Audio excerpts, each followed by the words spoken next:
What would you do if the only thing you could afford was a memory everyone else had tried to forget?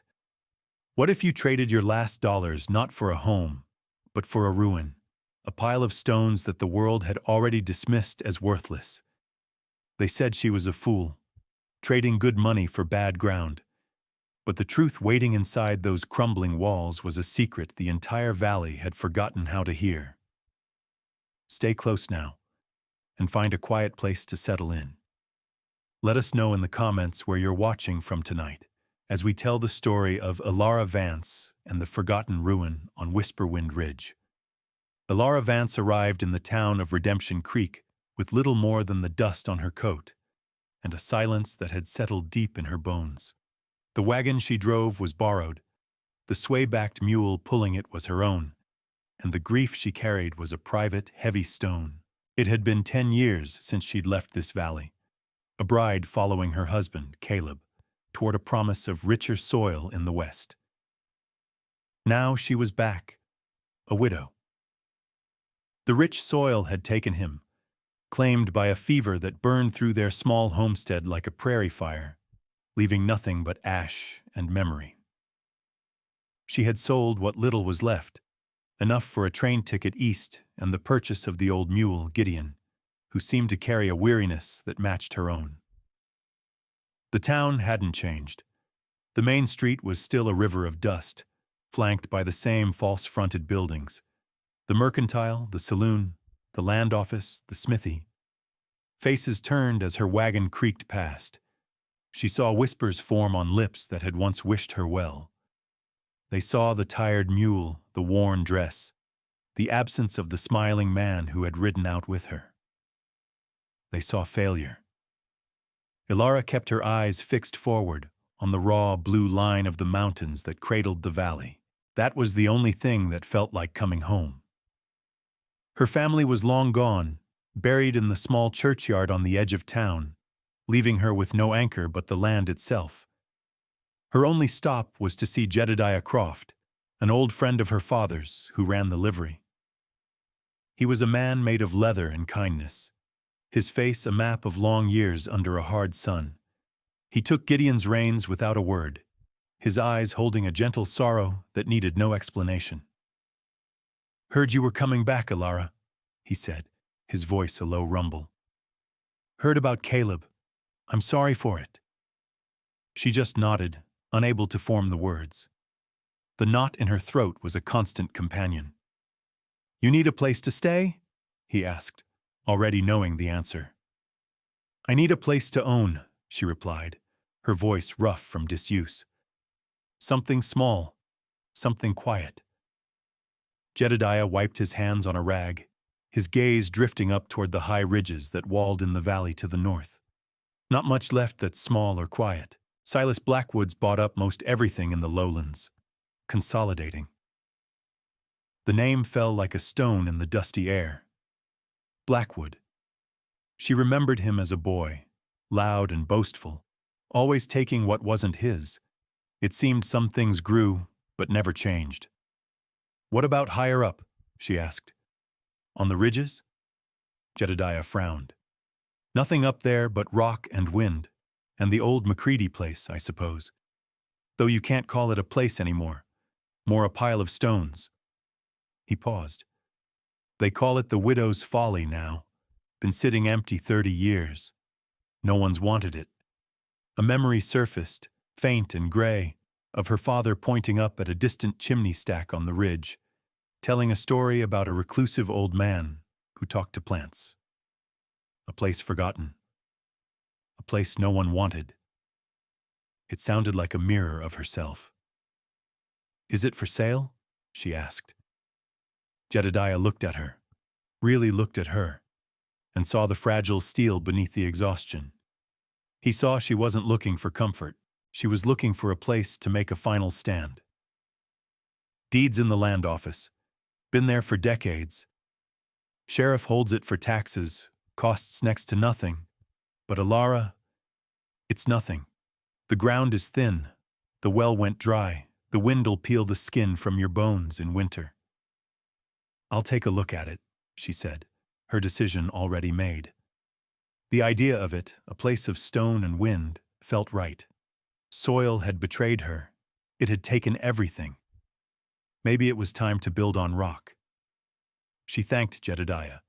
Her first real words spoken with a sliver of newfound purpose. He offered her the use of the wagon for another day, a quiet act of faith in a woman everyone else was ready to write off. As she walked toward the land office, the whispers of the town followed her like ghosts, murmuring about the poor Vance girl, back with nothing, now aiming to buy nothing. She felt their pity and their judgment. But for the first time in months, she also felt the faint, unfamiliar flicker of a path forward, a path leading up, away from the soft, fertile ground that had become her graveyard. The path led to stone. The man in the land office, a clerk with a green visor and ink-stained fingers, peered at her over his spectacles when she stated her purpose. "The McCready place?" he asked, a small, superior smile touching his lips. "Ma'am, are you sure? There's a reason it sat for 30 years. He pulled a dusty ledger from a high shelf, blowing a cloud of neglect from its cover. "Here it is. Lot 74, Whisperwind Ridge. 16 acres, one stone structure, condition, derelict." He ran a finger down the page. "Tax deed. $50. $50 was nearly all she had left in the world. It was the sum total of her failed life in the West, the ghost of 1,000 acres of wheat, of a sturdy farmhouse, of a future. She laid the money on the counter. The worn bills were a testament to her loss. The clerk counted them slowly, as if surprised they were real. He filled out the deed with a flourish, the scratch of his pen loud in the silent room. As he handed her the paper, he couldn't help but add, "Silas Blackwood offered 10 for it last year. Said he'd use the stones for a new wall. You've paid 5 times what it's worth." Elara took the deed, the paper cool and official in her hand. It felt heavier than a simple document. It felt like a wager against the world. She folded it carefully and placed it inside her bodice, the paper resting against her skin like a promise or a prayer. Outside, the sun was bright, making her blink. The town seemed to hold its breath as she walked back toward the livery, the news of her purchase traveling faster than she did. Men standing outside the saloon stopped talking. Women in the mercantile parted the curtains to watch her pass. They saw a woman buying a ghost, a forgotten ruin on a god-forsaken ridge. They saw a fool. What they couldn't see was the flicker of hope in her, the desperate need for a place so broken that no one could hurt her there, a place where the only thing left to do was build. She had her deed. She had her mule. She had a pile of stones waiting for her on a windy ridge. It was, for the first time in a long time, a beginning. What was she thinking? Trading everything for a ruin. Was it desperation, or did some deeper instinct guide her hand? What secret could a pile of forgotten stones possibly hold that an entire valley had overlooked for 30 years? Let us know what you think in the comments below, and don't forget to subscribe for more stories of hidden treasures and quiet triumphs. Now, with the deed in hand, Elara Vance had to face the reality of what she had just bought. The mockery wasn't long in coming. As Elara loaded a few meager supplies into the wagon at the mercantile, a sack of flour, beans, salt, a new axe head, the whispers were no longer whispers. They were spoken just loud enough for her to hear. $50 for that pile of rocks. One man chuckled to another over a barrel of pickles. She'll be back down before the first snow, begging for a room. The store owner, a man named Henderson, gave her a look of pity as he tallied her bill. "It's a hard place up there, miss," he said, his voice laced with a condescending kindness she found more grating than open scorn. "The wind never stops." Elara simply paid her bill, her face a mask of calm she did not feel. Each word was a small stone being thrown at her, and she was already weary from the weight of them. As she was tying the last of her provisions down, a shadow fell over the wagon. She looked up to see Silas Blackwood astride a magnificent black stallion, the leather of his saddle creaking with expensive authority. He was a big man, his face ruddy with sun and self-satisfaction. He looked down at her, his gaze sweeping over her worn dress and the tired mule with open contempt. "Vance," he said, the name a dismissal. "I hear you bought the old McCready rubble." Ilara met his gaze and said nothing. Her silence seemed to irritate him.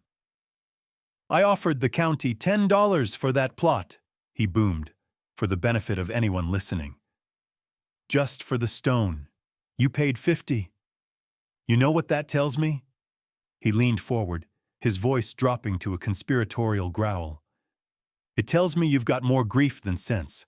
That ridge is useless. The water's gone, the soil's bare. You'll starve or freeze before spring." He smirked.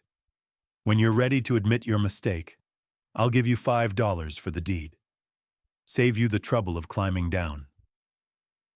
He expected a response, a protest, an argument, tears. He got none. Ilara finished checking her knot and turned to Gideon, stroking the mule's coarse neck. The animal let out a long, slow breath, as if mirroring her own forced patience. Blackwood's face tightened. Her refusal to engage him was an insult he couldn't quite grasp. With a sharp tug on his reins, he wheeled the stallion around, kicking up a cloud of dust that settled over her and the wagon. "Have fun with your kingdom of rocks, widow," he called over his shoulder, his laughter echoing down the street. She stood there for a moment, the dust settling in her hair, the laughter ringing in her ears. Her hands were clenched into fists at her sides. It would have been so easy to give in, to feel the shame they all wanted her to feel. Instead, a cold, hard anger began to burn away the fog of her grief. They saw a weak, broken woman. She would have to show them something else. As she prepared to climb onto the wagon seat, a soft voice stopped her. "The stone remembers what the soil forgets." Ilara turned. An old woman sat on a bench in the shade of the land office, her face a beautiful, intricate web of wrinkles. She was wrapped in a dark blanket, though the day was warm. Ilara recognized her as Alma, a native woman who lived alone in the foothills and rarely came to town. Her eyes were dark and clear, and they looked at Ilara not with pity, but with a strange, knowing intensity. "I'm sorry?" Ilara asked, stepping closer. Alma did not repeat herself. She simply gave a slow, deliberate nod toward the high northern ridge. "Some roots don't need water," she said, her voice like the rustle of dry leaves. "They need stone." And then she looked away, her gaze fixed on something far beyond the dusty street, her audience with Ilara clearly over. The words made no sense, yet they settled in Ilara's mind, feeling less like a riddle and more like a blessing. The stone remembers. It was the second time she'd heard an idea like that. First from her father's ghost memory, now from this woman. Shaking her head, as if to clear it, Ilara climbed onto the wagon. She clucked to Gideon, and the old mule leaned into his harness. The wagon groaned and began to roll, leaving the town, its scorn, and its strange, cryptic prophecy behind. The road ahead led up. The journey to Whisperwind Ridge was a slow, arduous climb. The road, little more than a pair of rutted tracks, quickly left the fertile valley floor behind, winding its way up through sparse pine and juniper. The air grew thinner, cooler.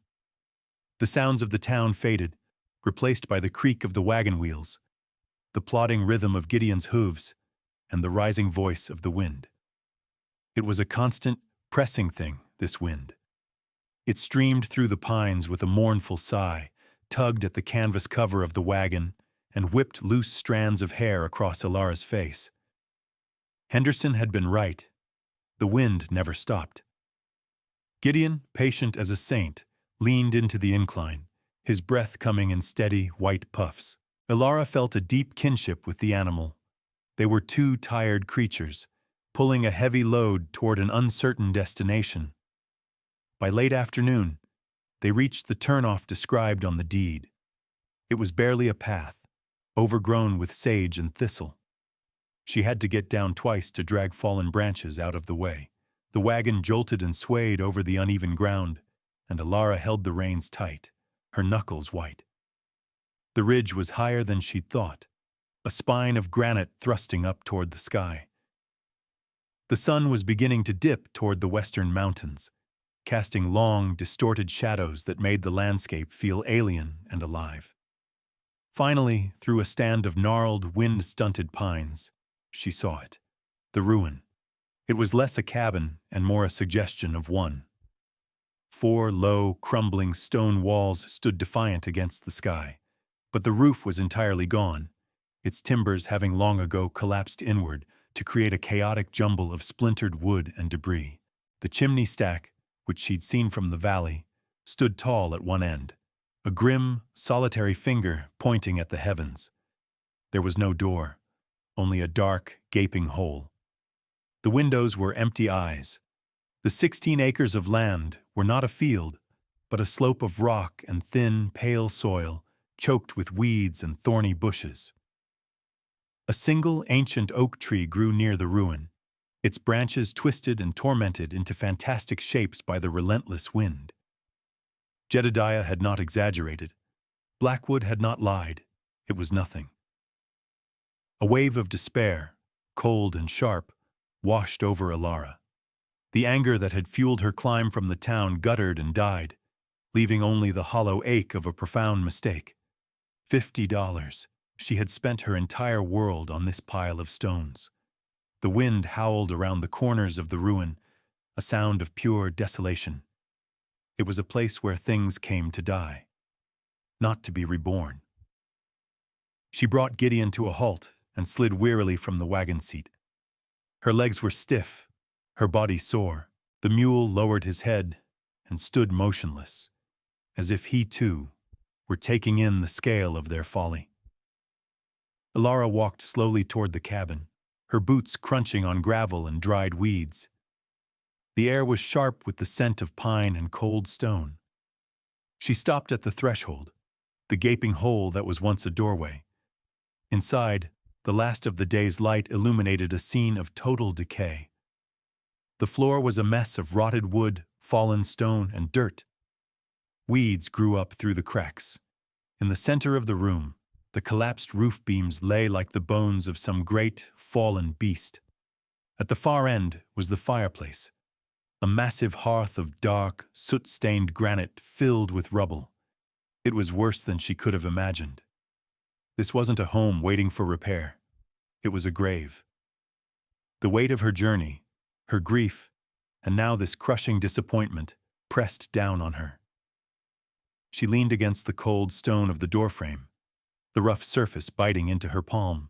Tears she had refused to shed in front of the town now burned behind her eyes. She had come here seeking refuge, a place to build. Instead, she had found the end of the line.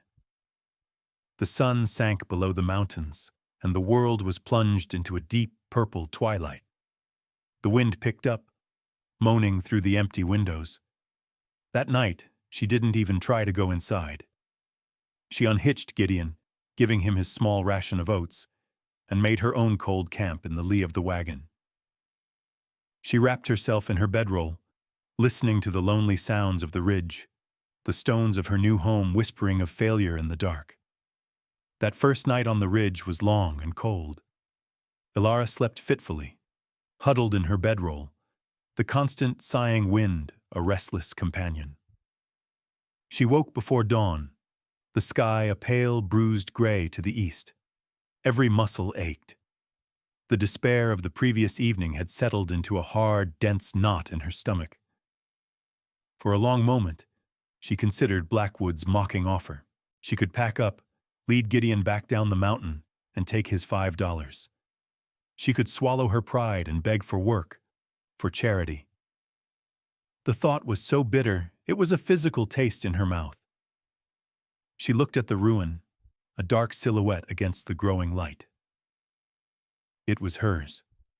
A failure, perhaps, but her failure. To turn back now would be to admit that Blackwood and the town were right, that she was nothing more than the broken widow they saw. With a resolve born of pure stubbornness, she rose.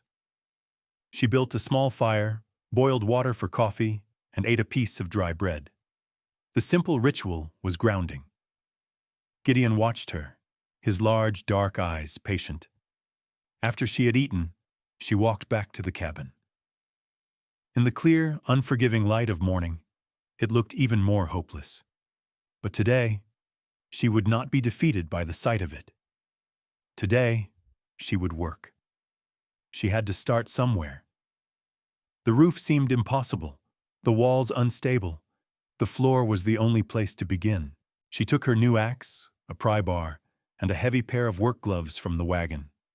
Her plan was simple. Clear the debris. Pull out the rotten timbers. Haul away the fallen stones. Get down to whatever was left of the original floor. It was brutal, punishing labor. The collapsed roof timbers were heavy and tangled, wedged together in a chaotic mess. She used the pry bar to lever them apart, the axe to chop through the most stubborn pieces. Splinters dug into her gloves. Her shoulders and back screamed in protest. She worked in a grim, methodical rhythm, dragging one piece of wood at a time out of the cabin and into a pile. By midday, she had cleared a small section near the door, revealing patches of the original flagstone floor underneath inches of dirt and rubble. She was sweat-soaked and covered in grime, but a small patch of solid ground was visible. It was the first victory, however small. She kept on, moving deeper into the single large room. Her focus narrowed to the task at hand. The next beam, the next pile of rubble. The world shrank to the space within those 4 stone walls. The town, her grief, her past. It all receded, replaced by the satisfying ache of physical exertion. As the afternoon wore on, she worked her way toward the great stone fireplace that dominated the far wall. It was choked with debris from the collapsed chimney and years of neglect. Soot and crumbled mortar covered everything. She began to haul out the larger pieces of fallen rock, tossing them onto a pile outside. Then she used a shovel to start clearing the smaller rubble and ash from the hearth itself. It was packed solid. As she dug, her shovel struck something that wasn't loose rock. It made a dull, clinking sound. Curious, she knelt down and began to clear the debris with her hands. Buried deep in the compacted ash and dirt at the very back of the hearth, nestled against the fireback, was a single, smooth stone. It was unlike the rough gray granite of the fireplace. This stone was dark, almost black. But when she turned it in the light, it shimmered with veins of an astonishing, deep blue-green, the color of a peacock's feather or a distant nebula. It was perfectly smooth, shaped like a large egg, and felt strangely dense and cool in her palm. It didn't belong here. The fireplace was made of local stone, quarried from the ridge. This was something else entirely, something foreign. She stood up, wiping the soot from the stone with her glove. It was beautiful, in a strange, quiet way, an anomaly. Why would it be here, tucked away in the back of a fireplace? Was it a good luck charm? A child's forgotten toy? A decorative piece left by the mysterious Mr. McCready? She had no answers. It was just a pretty rock. She was about to toss it onto the stone pile outside when she hesitated. Something about it felt special. It was the first beautiful thing she had found in this place of decay. On an impulse, she slipped it into the pocket of her dress. It felt heavy and solid against her leg, a small, secret discovery. She didn't understand it. She didn't know what it meant. But as she turned back to the half-cleared room, the ruin no longer seemed quite so hopeless. It now held a question, and a single, beautiful, out-of-place stone. Days turned into a week, and the week bled into a month. Ilara's life found a rhythm, dictated by the sun and the sheer scope of the work.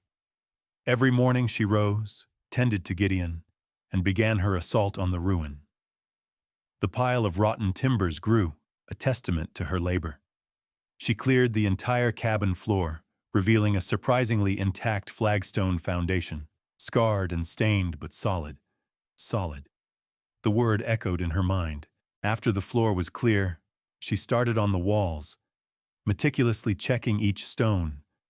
Using fresh mortar mixed with clay and water from a small, trickling spring she'd found a quarter-mile down the slope, to fill the gaps the wind had worried open over 30 years.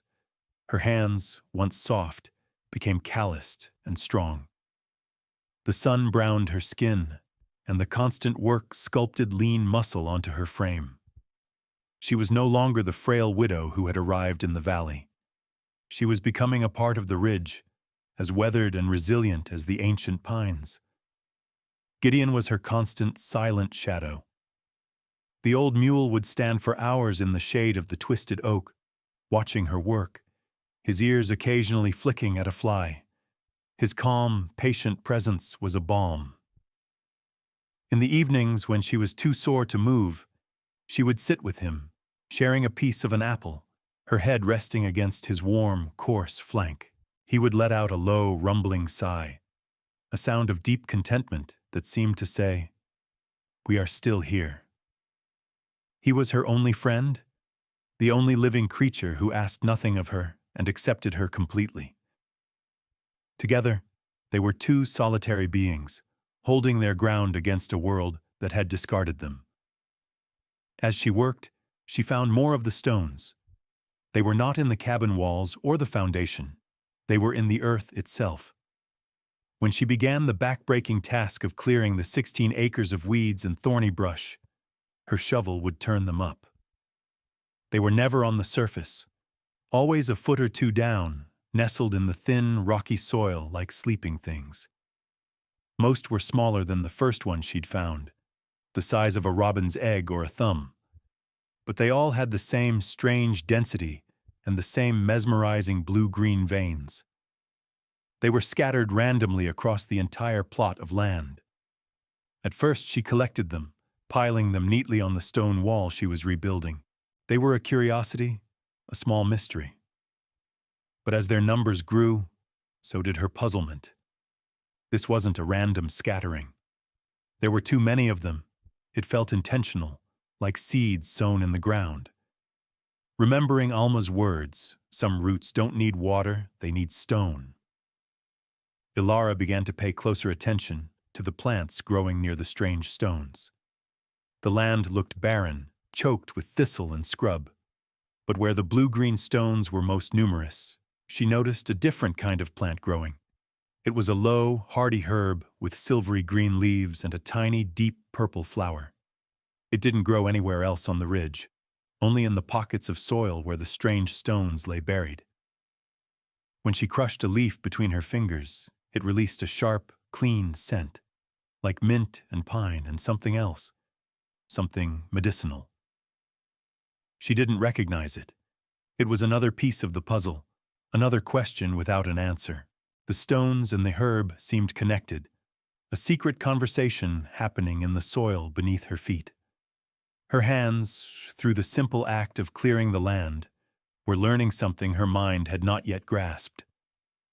The work was no longer just about rebuilding a shelter. It was an investigation.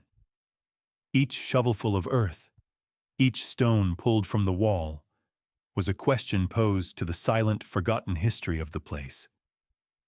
And slowly, the land was beginning to offer up its clues. One afternoon, while repairing the flagstone floor near the hearth, her pry bar slipped between two stones and hit something that wasn't earth. It clanged with the hollow sound of metal. Her heart gave a small, quick beat. She worked the pry bar back into the gap and levered up one of the heavy flagstones. It came loose with a grating groan, releasing the scent of damp, trapped earth.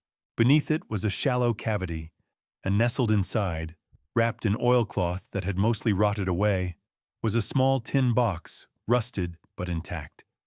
It was a document box, the kind a person might use to keep important papers safe from fire or flood. Her hands trembled slightly as she lifted it out. It was heavier than it looked. She carried it outside into the late afternoon light and sat on the low wall she had just finished rebuilding. Gideon, seeing the break in her routine, ambled over and nudged her shoulder with his soft nose. She pried the rusted lid open. Inside, preserved in the dry, sealed environment, was a leather-bound journal, a stack of letters tied with a faded ribbon, and several small, meticulously labeled paper packets. She picked up the journal first. The leather was stiff, the pages brittle. On the first page, in a neat, elegant script, was a name: Alistair Macready, botanist. Year of our Lord, 1851. Alistair Macready, the man her father had called a hermit who talked to plants. He was a botanist, a scientist. Ilara opened the journal and began to read. The world around her, the wind, the setting sun, the patient mule, faded away. She was transported back 30 years into the mind of the man who had built this place.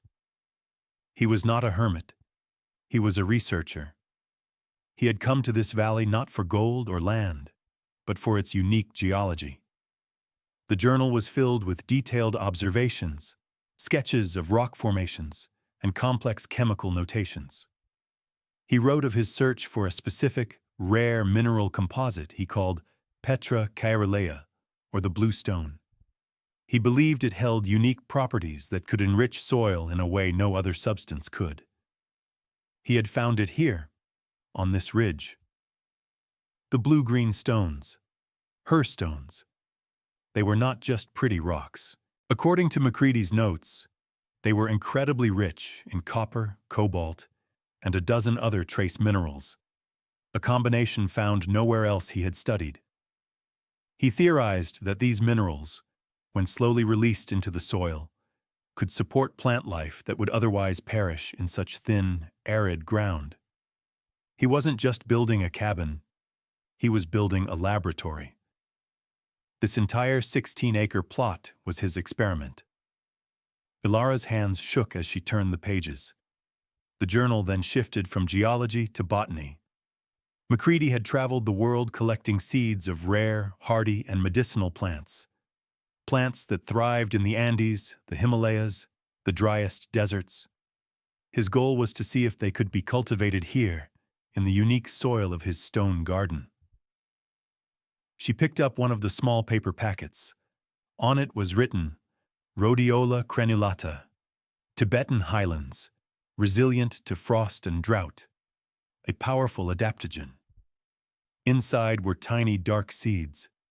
Another packet read, Salvia dori, Great Basin, purple sage, brewed for fevers and lung ailments. The silvery-leafed herb with the purple flower. It was growing all over her land. It wasn't a weed, it was a crop. Macready had succeeded. He had cultivated a garden of priceless, resilient medicinal herbs on this barren ridge. The letters told the final, sad part of the story. They were from his sister, begging him to come home. His funding from a distant university had run out, and his work was being dismissed as eccentric folly. The last letter was returned, marked deceased. He had died up here, alone, his work unfinished and unrecognized. Ilara looked up from the journal, her eyes blurred with tears. She looked at the rocky slope, the scattered patches of silver-leafed herbs, the pile of blue-green stones. It wasn't a ruin. It wasn't a folly. It was a legacy. A secret garden, waiting for someone patient enough to listen to the ground. She, a woman who had lost everything to the soil, had inherited a place where stones gave life. She looked at Gideon, and for the first time in a year, a genuine smile touched her lips. She knew what she had to do. The discovery changed everything. The work was no longer a fight against the land, but a partnership with it. Following the faded maps in Macready's journal, Ilara began to work with a new purpose. She wasn't just clearing land. She was tending a garden. She built low stone terraces to prevent erosion, just as his notes suggested. She carefully transplanted the wild purple sage, giving it room to breathe.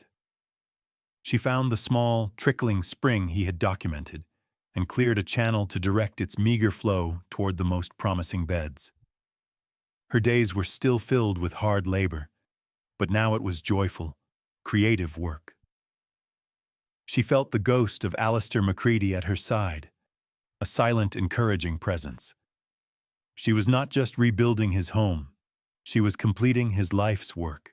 Autumn arrived, painting the valley below in hues of gold and amber. On the ridge, the wind grew teeth. The nights were sharp with the coming frost. Ilara had managed to repair a section of the roof over one corner of the cabin, creating a small, dry space for her to sleep, her supplies, and Macready's precious journal. It wasn't much, but it was a home. She worked frantically, harvesting the seeds from the purple sage, drying the leaves, and storing them as the journal instructed. She was racing against the winter. One afternoon, the sky turned a strange, bruised yellow. The wind died down to an unnerving stillness. Gideon grew restless, pacing and sniffing the air, his ears flat against his head. Ilara had seen a sky like this once before. It meant a blizzard was coming, a bad one, and early. She scrambled to secure the cabin, banking the fire and bringing Gideon into the unfinished main room, sheltering him from the worst of what was to come. The snow began just after dusk, not as gentle flakes, but as a driving, horizontal wall of white. The wind returned with a vengeance, shrieking around the stone walls like a banshee. The storm was a physical assault, trying to tear her small sanctuary from the mountainside. Inside, huddled by the fire, Ilara listened to the fury, a profound sense of isolation settling over her. She was utterly alone, trapped on the ridge. Sometime deep in the night, over the roar of the wind, she heard a new sound, a desperate human shout. She grabbed her lantern and fought her way to the doorway, shielding the flame with her body. Through the blinding curtain of snow, she saw a faint, bobbing light far down the trail. Another shout, weaker this time. Someone was out there. Without a second thought for her own safety, she pulled on her heaviest coat, wrapped a rope around her waist, tied the other end to a support beam inside the cabin, and stepped out into the blizzard. The cold was shocking, a physical blow that stole her breath. The wind tore at her, and the snow blinded her. Following the faint cries, she fought her way down the path, the rope her only lifeline back to the cabin. She found them 100 yards down the slope. A family, a man, a woman, and 2 small children, huddled against the side of their broken wagon, one of its wheels shattered in a ditch. They were settlers, their clothes thin, their faces blue with cold. The man was trying to shield his family with his own body, but he was fading. "Help," he croaked, his voice barely a whisper. "I have shelter," Ilara yelled over the wind. "Come with me." With immense effort, she helped the man get his wife and children to their feet. The woman was coughing, a deep rattling sound in her chest, and the youngest child was frighteningly still. Leaning on each other, a small, desperate train of humanity, they followed Ilara's rope back through the screaming storm. Getting them into the cabin was a final, desperate struggle against the wind. Inside, the warmth of the fire was a shock.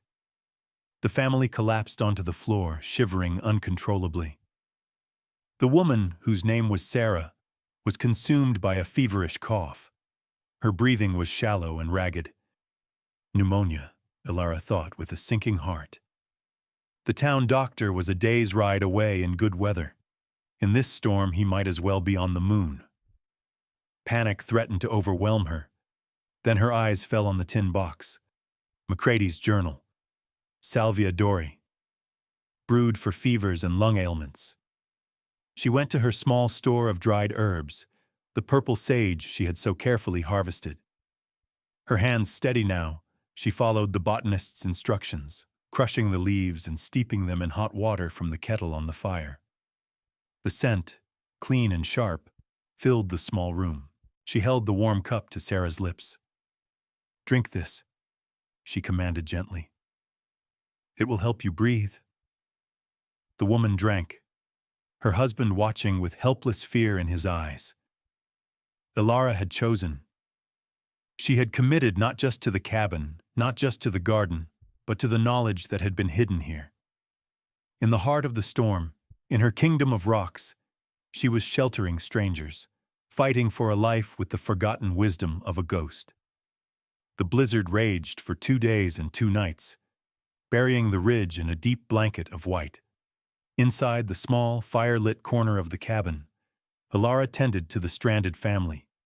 She brewed the purple sage tea for Sarah every few hours, the sharp, medicinal steam a constant presence in the air. She shared her meager stores of food, stew made from beans and dried vegetables, flatbread cooked on a hot stone by the fire. Slowly, miraculously, Sarah's fever began to recede. The rattling in her chest eased, and her breathing grew deeper, more regular. The children, wrapped in Ilara's spare blankets, regained their warmth and their spirit. The man, Thomas, watched Ilara with a look of quiet awe, his initial fear replaced by a profound, unspoken gratitude. He saw not a strange recluse, but a savior. He saw the strength in her hands, the calm in her eyes, the quiet competence with which she moved about her stone shelter. When the storm finally broke on the 3rd morning, the world was transformed. The sun shone on a landscape of pristine, silent white. The valley below was hidden under a sea of clouds. It was as if the ridge were an island in the sky. Thomas, his strength returned, helped Ilara dig a path out of the cabin. "We owe you our lives," he said, his voice thick with emotion. "I don't know how we can ever repay you." "There's nothing to repay," Ilara said simply. "You were in need." It took another day for the snow to melt enough for travel to be safe. Thomas, a capable carpenter, spent the time helping Ilara brace the damaged roof timbers, his way of offering thanks. When it was time for them to leave, Sarah, now steady on her feet, embraced her. "That tea," she said, her hand on her chest. "It was like a miracle. What was it?" "An old remedy," Ilara replied, glancing toward the journal. "From the mountain." The family made their way down to Redemption Creek, leaving Ilara once more in the silence of her ridge, the quiet broken only by Gideon's soft chewing.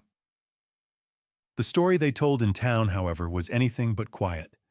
They spoke of a blizzard that nearly took them, a broken wagon, and the woman on Whisperwind Ridge who had saved them. They told of her stone cabin, a sanctuary in the storm, and of a miraculous herb that had cured a deadly lung fever. The townspeople, who had mocked Ilara for her folly, listened in stunned silence. The laughter died in their throats. A week later, a rider made his way up the winding path to the ridge. It was Dr. Adams, the town's physician, a thoughtful, educated man in his 50s. He found Ilara tending her terraced beds, clearing away the last of the snow. "Miss Vance," he said, dismounting, "I heard a remarkable story in town, about the Sawyer family." Ilara nodded, wiping her hands on her apron. "They were caught in the storm." "They said you treated Mrs. Sawyer's pneumonia with an herb," he said, his eyes full of professional curiosity. "May I ask what it was?" Instead of answering directly, Ilara invited him inside. She showed him the dried leaves of the purple sage. She showed him Macready's journal, the detailed notes, the careful sketches. Dr. Adams sat at her rough-hewn table for over an hour, turning the brittle pages with reverent hands. He read about the Petra Carolea, the blue stones, and the garden of resilient medicinal plants. He looked at the samples Ilara had collected. his initial skepticism melting into sheer astonishment. "My God," he murmured, looking up at her, his expression one of deep respect. This is the work of a genius. Alistair Macready. I've read his early papers. He was dismissed as a crank, but he was right." He looked around the cabin, at the neatly stacked herbs, the organized seed packets. "And you, Miss Vance, you've brought it all back to life." He confirmed everything she had come to believe. The purple sage was a known, if rare, anti-inflammatory. The Tibetan rhodiola was a legendary tonic for strength and resilience. The other plants described in the journal were a veritable pharmacopoeia, a treasure trove of remedies perfectly suited for a remote community. The barren plot of land was one of the most valuable gardens he had ever seen. Word of the doctor's visit and his validation spread through the valley like wildfire. The narrative had shifted. The widow's folly was no longer a joke. It was a place of wonder. People began to look up at the ridge not with scorn, but with a new reverence.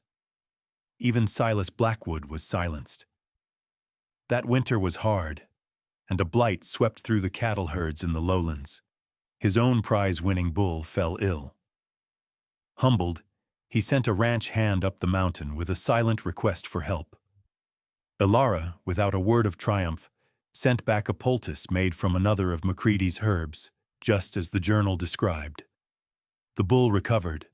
Blackwood never laughed at her again. The following spring, the ridge came alive.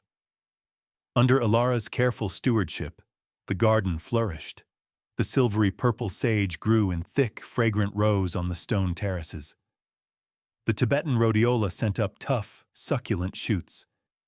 Dozens of other plants, whose names she now knew by heart, bloomed in a riot of quiet, hardy color. The air was thick with the scent of herbs and damp earth. Dr. Adams became a regular visitor, bringing supplies and taking away carefully measured harvests of herbs to create tonics and remedies for the town. Redemption Creek, once so isolated, now had its own apothecary, thanks to the woman they had scorned. People from neighboring valleys began to make the journey, seeking out the healing plants from Whisperwind Ridge. The path to her cabin, once overgrown and forgotten, became a well-worn trail. Ilara hired Thomas Sawyer to help her finish the cabin. With his skill and her vision, they transformed the ruin into a sturdy, beautiful home. They rebuilt the roof with strong timbers, installed glass in the windows, and hung a solid oak door. The great stone hearth, once a symbol of decay, now radiated warmth and life. The cabin was no longer a shelter, it was a home, and the center of a thriving enterprise. The town that had once pitied her now depended on her. They saw her not as the failed widow, but as the quiet, determined woman who had listened to the land when no one else would. They called her the healer of Whisperwind Ridge. The name Widow's Folly was forgotten, erased from the valley's memory and replaced by a story of resilience and discovery. One evening, as the sun dipped low, casting the world in a warm, golden light, Ilara stood on the edge of her highest terrace. Below her, the valley was peaceful, bathed in the soft glow of dusk. Gideon stood beside her, his warm breath fogging in the cool air. The silence was no longer one of loneliness, but of deep, abiding peace. Dr. Adams was with her, finalizing a large order that would supply clinics 2 counties away. He looked out over the thriving, terraced gardens, a testament to her tireless work. "You've built something remarkable here, Ilara," he said quietly. "More than Macready himself ever managed. What do you call this place now?" Ilara looked at the blue-green stones that edged the garden beds, shimmering in the last light. She looked at the tough, beautiful plants growing from the rocky soil. She thought of the whispers and the scorn, of the cold despair of her first night, and of the quiet joy of discovery. She placed a hand on Gideon's strong neck, feeling the steady, living warmth of him. I didn't build a garden, she said, her voice soft but clear, carrying the entire weight of her journey. I just learned to listen to the ground. Thank you for staying with us to the very end of this journey. It's a powerful reminder that true value is often hidden right beneath our feet, waiting for a patient hand and a quiet heart.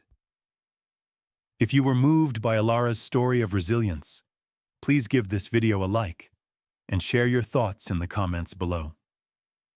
Don't forget to subscribe for more tales of forgotten history brought back to the light. We'll see you next time.